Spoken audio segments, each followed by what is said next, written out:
আপনারা করবেন ইনশাআল্লাহ। শেখ মাদানী সেগুলোর উত্তর দেবেন। আসুন আমরা বিরতিতে চলে যাই।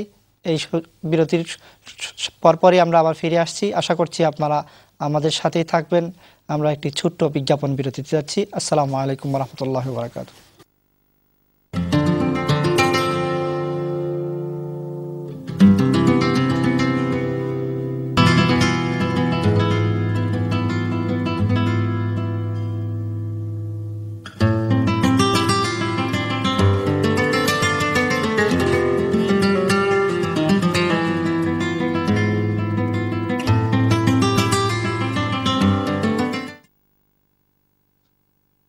আসসালামু আলাইকুম রহমতুল্লাহি ওয়া বারাকাতুহু।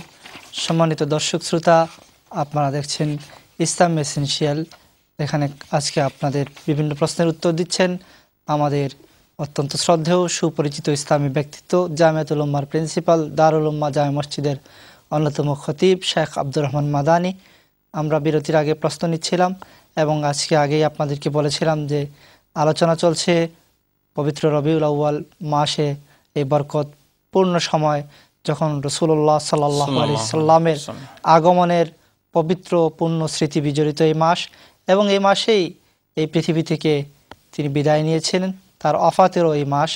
এই মাসে তার জীবনী নিয়ে আমরা আলোচনা করছিলাম, আলোচনা শুনছিলাম শেখ মাদানী সাহেবের কাছ থেকে। আমরা আবার ফিরে যাচ্ছি আলোচনায়। মোহতারাম শেখ ইনশাআল্লাহ আমাদেরকে রাসূলুল্লাহ সাল্লাল্লাহু আলাইহি সাল্লামের জীবন থেকে আলোচনা শোনাচ্ছেন। আমি অনুরোধ করছি মোহতারাম। জি, আসলে আলোচনা আমার এক ভাই কোশ্চেন করেছিলেন সিরাত এবং মিলাদ সম্পর্কে। এটা আমরা অলরেডি আনসার করেছি, উত্তর দিয়েছি এই বিষয়ের। তো রাসূলুল্লাহ সাল্লাল্লাহু আলাইহি ওয়াসাল্লামের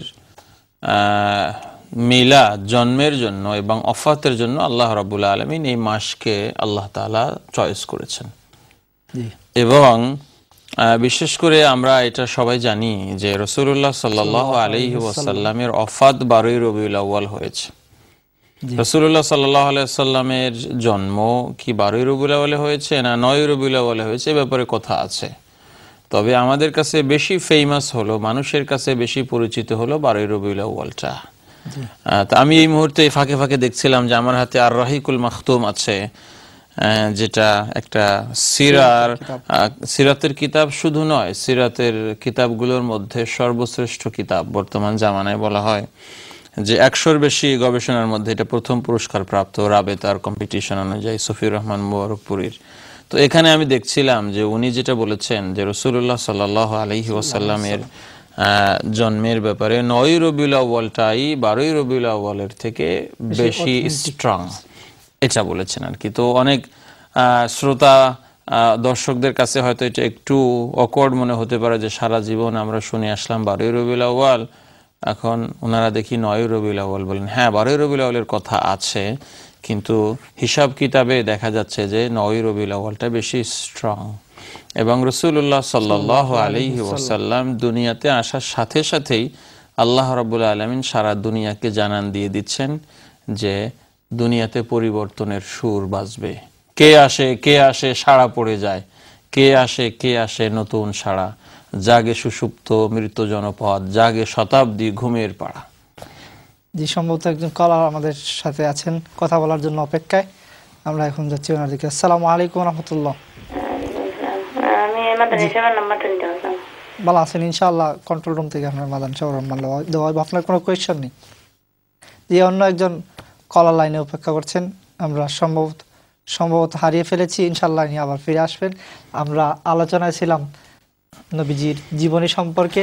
জি, রাসূলুল্লাহ সাল্লাল্লাহু আলাইহি ওয়াসাল্লামের একেবারে শুরু থেকে নিয়ে শেষ পর্যন্ত আল্লাহর রাসূলের জীবনীটা এটা মানে একটা মহাবিশ্বয়। এই জন্য মাঝে মধ্যে আমরা অনেকেই কথা বলে থাকি মুহাম্মদুর রাসূলুল্লাহ সাল্লাল্লাহু আলাইহি ওয়াসাল্লাম হলেন মহাবিশ্বের মহাবিশ্বয়।